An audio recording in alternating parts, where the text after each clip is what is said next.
Have you ever wondered, am I explosive? Could I be an elite athlete? I'm here with Division I linebacker at the University of Pittsburgh, Brandon George, and we're gonna show you how you can test your explosiveness, and we're gonna start right now. So when an athlete walks through the door here at Garage Strength, we need to establish a baseline of how elastic are they? What is their level of elasticity? How twitchy are they? When we establish that point of elasticity, now we can work them into becoming total freaks. And what is the word or what does the term elasticity even mean? I think one of the best ways to think about it is looking at something like a kangaroo. I know this sounds absolutely insane, but these are hulking freaks that are just super springy, and they're masters of co-contractions. Remember that for later on in the video. We want our athletes to be absolute swole machines, especially if their sport requires them to be a little bit bigger and have a lot of fluidity, have a lot of power output, have a lot of impulse expression. So we want to have good size, but most importantly, we want them to master being as explosive and as elastic as possible. So now we're going to give you 4 simple tests that you can do to test your explosiveness, and we're going to start with the first 2 being very easy to get done. And then the next 2 are gonna be a lot more advanced. Okay, so this is the easiest test that you can do. You could go to a commercial gym and get this test done. So what we wanna look at is you wanna establish a 1 rep max in something with absolute strength. So you could take the back squat, for example. You could do this in the bench press as well. But I would recommend using at least both of these, because the bench press, your upper body is gonna be more fast twitch than your legs will be, typically. In most decent athletes, their pecs and their shoulders are gonna be more fast twitch than all of their legs. Now, what we wanna look at then is if we can establish that 1 rep max, we wanna then test a 5 rep max, okay? So if we can work through and build up to a 5 rep max, the ratio that we wanna look at, the percentage, is going to be what is that 5 rep max percentage of our 1 rep max. So if we use Brandon, for example, here, he's gonna back squat 500 pounds, okay? So if he can back squat 500 pounds, if he's pretty twitchy, pretty elastic, pretty explosive, he would be able to do 425 for 5 reps, okay? So it's gonna be about 85%. If he drops down to about 80%, then he's gonna be very explosive, okay? He's gonna be even more explosive. If he goes up to about 90%, typically what that's gonna tell us is you're either a under the bar and you can't handle weight when you're doing that 5 rep max, or you're as elastic or as explosive as Gumby. And if you notice, we're using our bar and weights from ZKC, and these plates were used at the Tokyo Olympics. Check out the link down below for more information about ZKC barbells. Okay, so to recap these pretty easy tests that you can do on the bench press, on the back squat. You could even do this with the front squat. Percentages will be slightly different. You're gonna establish that 1 rep max, okay? So if you hit 500 pounds on a back squat, the next thing you're gonna do is you're gonna test your 5 rep max. If you hit about 85% of that, you're pretty explosive. You're not the most explosive, but you're pretty freaking explosive, and you're gonna be able to be a very good athlete. If you hit closer to 80%, you're extremely elastic, but you might only last about 21 seconds in the sack. If you're getting closer to 90%, so if we would take that 500-pound back squat and we hit 90%, so something closer to 440 or 450, that's when you're not going to be as explosive or as elastic. But in all reality, if you are back squatting 500 pounds, full range of motion, ass to grass, you probably already are pretty explosive. So use those percentages as a guide to work through these tests to see if you're explosive. Now we're gonna go on to that second one that's also pretty easy to get done. Okay, so the next test, remember these first 2 are pretty easy. The only downfall with these first 2 tests about showing your explosiveness is that they're not always going to be the most accurate, but it's gonna provide a pretty good baseline. And especially when you get somebody who walks through the door. You know, Brandon has been training here since he was in 6th grade, so I've actually known him for 10 years. He's one of the first groups of Division I football players I actually ever worked with. And he's still at Pitt, absolutely murdering people, knocking people out of bowl games. Anyway, what we're gonna show is that if we have a kid that comes in the door here, we wanna see with a dumbbell bench, this is really easy. We wanna see what happens when they dumbbell bench. So I'm not gonna say anything to Brandon. Let's grab like the 70s and just do a dumbbell bench. And then I'm gonna explain what we're looking at. Okay, so good. Maybe 2 more. Okay, good. Okay, so we're gonna put that back. So the first test here, was trying to see how did he handle coming out of this bottom position.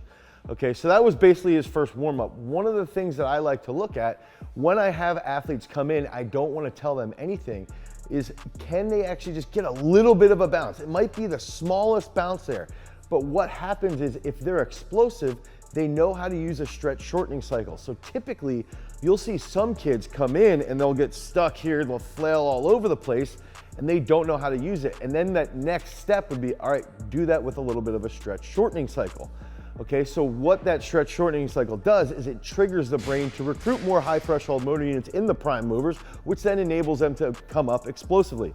That was the other thing here using those 70s is that we could see there was pretty good pop. We did just do those back squats. So to come over here, he is a little bit more awake. So let's go one more with like the hundreds. I'm gonna share the second tidbit behind this that you can really use as a guide behind if you are explosive. So we're gonna show Brandon here. Give me a little bit of a double bounce to show that. Right there, perfect. 3 more. Good. So if you see too, when Brandon's actually pressing, he's holding the same groove that entire time.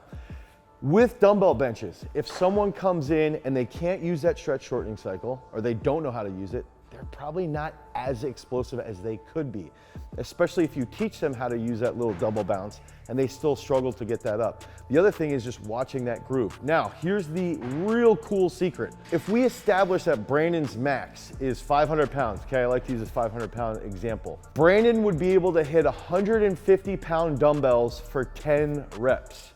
Okay, so if he hits the 150s for 10 reps, we then add that up. Okay, so when we add that up, 150 plus 150 equals 300 pounds, and that's gonna be 66% of 500 pounds. So that's a very, very good example of how to adjust and how to recognize if somebody's explosive using dumbbells. Because dumbbells put you in a little bit deeper range of motion and they're a little bit harder to stabilize, it enables you to see that. So if you get a kid that's in high school, you know, Brandon probably did this exactly, was when he first dumbbell benched the hundreds for 10 reps, that's 200 pounds. Okay, add them up, 200 pounds. His max at that time was very, very likely 300 pounds, and he was probably in 8th or 9th grade when he did that.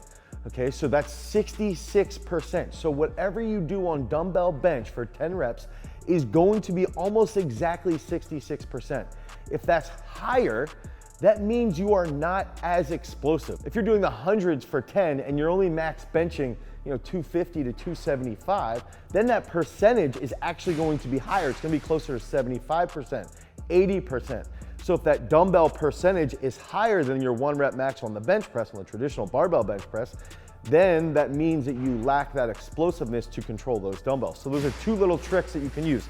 Can you use the stretch shortening cycle? Do you understand the stretch shortening cycle on the press?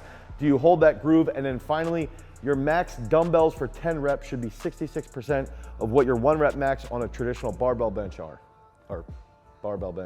is. Dane good at grammar. Brandon might have just made fun of me for my grammar, but I think I'm pretty good at coaching. And we just put together an entire free course called the Introduction to Strength Coaching. Click on the link down below, head over to garagestrength.com, you can pick that up today. So in the course, you're gonna learn what we actually accomplish when we're writing programs. What are we looking at? How do we gauge what our athletes are training for? And then how can we build up that program over a long period of time? We even dive deep into optimal leadership. Good. So you can head over to garagestrength.com. You can click the link down below in the description. You can download that free course today. So Brandon just played at the Tony the Tiger Sun Bowl like 3 days ago. So he is a little banged up and he's a little sore. So we're gonna go one more and then I'll demonstrate what a bad one looks like so he's not feeling his hip pointer as bad as he just did when he demonstrated that first one. Yeah, that was perfect there. That was really good. So what we're doing here is a depth drop to a bound. And there's a couple different things that we want to look at. We want to see how well does the athlete understand their change in shin angles, okay? And then how well do they prepare for that? So if you look at how Brandon dropped, right? As he was dropping, he was preparing to propel himself forward. And as he was doing that, he's got very mobile ankles. So his shins started to change their trajectory so that along with his chest, he could propel himself horizontally. Now, one of the other things that we can see is You know, Brandon's second one, he did a little bit of a hiccup. He's still banged up from the game that he just played in 3 days ago, okay? So that's one factor that could have a negative impact on him. But typically when you're doing these tests, you're not gonna be sore from, you know, a Power 5 football game. You're gonna actually be a little bit fresh, and this is gonna help you adjust to that explosiveness and ideally recognize if you are explosive. We already know Brandon's pretty explosive. So when we're dropping, we're here, we're projecting, and then we wanna land. And we wanna look at a couple key factors. So what you do, you use a 12-inch box, you have a measure, you see that the yellow tape that we use, you can use a measuring tape, and then you jump, and then when you land, you look at a couple key factors. How well did you prepare for that landing off the depth drop, okay? How well did you project yourself? You don't wanna go super vertical, you don't wanna go super flat. How well did you cycle your feet through? And then the big one, can you stick the landing? So a lot of athletes that aren't as explosive tend to fall forward when they land. They continue to go forward. The other big factor is if you're watching this in slow motion, when Brandon lands, his feet ground at the same time.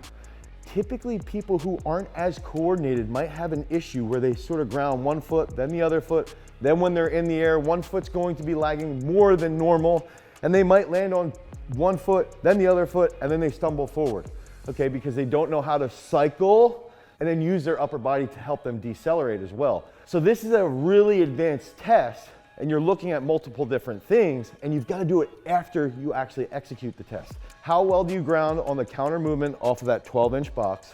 How well do you project yourself forward with the change in the chest, the change in your shin angle, and the change with your swinging of your upper body? Like, are you preparing as you're dropping? Really explosive athletes will prepare into that drop. They won't drop, then prepare. Okay, that's where you're gonna see the difference in coordination. How well do they project themselves forward over a long period of time or over a distance? And then can they handle that grounding position? A lot of people will ground and then they stutter forward, or they'll actually fully fall forward, okay? If that's the case, they aren't as explosive. And then you can educate them on how to improve that technique later on. The other factor here that you might also see is that some athletes, when they land, instead of landing in a quarter squat here off the depth drop or off the jump, they'll land and then they'll come all the way down to a full squat. It's not as big of a deal off the bound, but if they're doing a counter movement off the depth drop and they squat all the way down, they are not explosive. And so then we're gonna use a protocol that we're gonna give you at the end of the video to help improve their explosiveness, or your explosiveness, because really this is a test for you to improve your explosiveness. You don't pay me enough for this. Okay, that was pretty good. So now go like off the first landing a little bit quicker. Yeah, that was good. So actually this is a good discussion, is that Brandon hasn't done a stair jump probably since last year, this time with Jan really. Was Jan still? Yeah, Jan was still been here, yeah. So the last time he really trained hard with us was last winter when we were still like, COVID was still pretty prominent. Last time I truly did stair jumps, we had both these doors open. And it was like 20 degrees. Yeah. Masked up. Masked up. Yeah. Jump a little bit, you know. But we're back now, training. So to go over that is, he hasn't done this in a while, so this is actually a good test. That first set was good. Maybe he could have landed a little softer on that first one, but I'm gonna go over what you can look at after Brandon does the second one. So land softer. But still be quick. Yeah.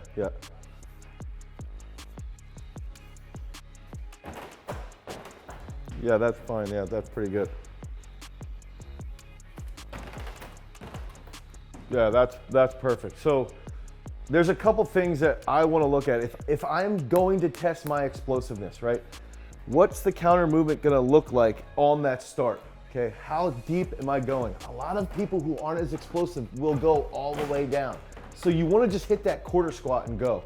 Then when you ground, what are you listening to? What does it sound like, okay? How quickly while you're in the air are you cycling through that? And then getting to that next jump, are you landing softly and reacting very quickly? Those are real simple things to look at. If you do that well, you're explosive. Now, the other things that I like about stair jumps relative to the bound is that we're changing the trajectory a little bit. If you're explosive, you understand shin angles. Shin angles predict acceleration when we're sprinting, when we're jumping, okay? So when we're going on steps, we're changing that trajectory relative to the bounce. So you can see, oh, the athlete understands how to go horizontally. They understand how to go a little bit more vertically here. That means they're explosive and they can handle change in coordination rates at a high speed. Okay, if you struggle with that, you're not as explosive. So the other factor here is that if you don't have access to steps, you could go to a stadium and use stadium steps. But if you don't have access to a stadium, I would recommend just doing double leg bounds and reacting quickly for triple jump. Okay, so 1, 2, 3. The difference between stair jumps or a double leg triple jump relative to the depth drop is that you're seeing how quickly you cycle through and how well you can handle that momentum.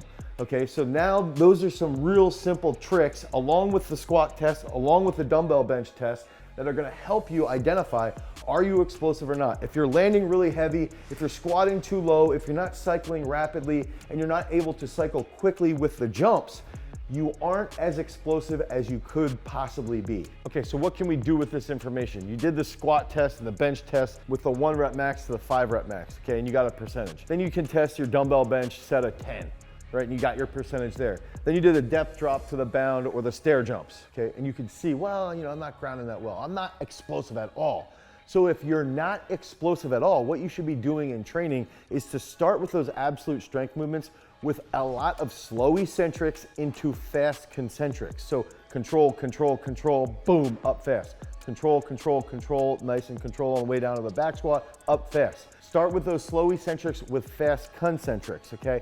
Then the next thing that you want to do is start to get into more contrast training. So now we can do some heavier absolute strength movements along with some jumps. Okay, so you do a back squat, rest 2 minutes, go do some jumps. That's gonna help improve your neural drive. Then that last part of when you're not as explosive as you need to be would be going heavy on technical coordination exercises like a power snatch, like a full snatch, like a behind the neck jerk, like a power clean, and try to increase those maxes while you're still improving your absolute strength and doing proper jumping. So that's the best way to go about it, but it's gotta be segmented into starting with those slow eccentrics, then you can get into a phase of contrast, and then you can get into a phase of really pushing technical coordination. So one of the other things now, if you did all these tests and you're relatively explosive, or if you're extremely explosive, there's 2 other options that you can do. And when Brandon came in 6th grade, we knew Brandon was explosive. We didn't know to what degree his explosiveness was, so we had to build that up over time, and then that enabled us, 1, to see where he was genetically, but also see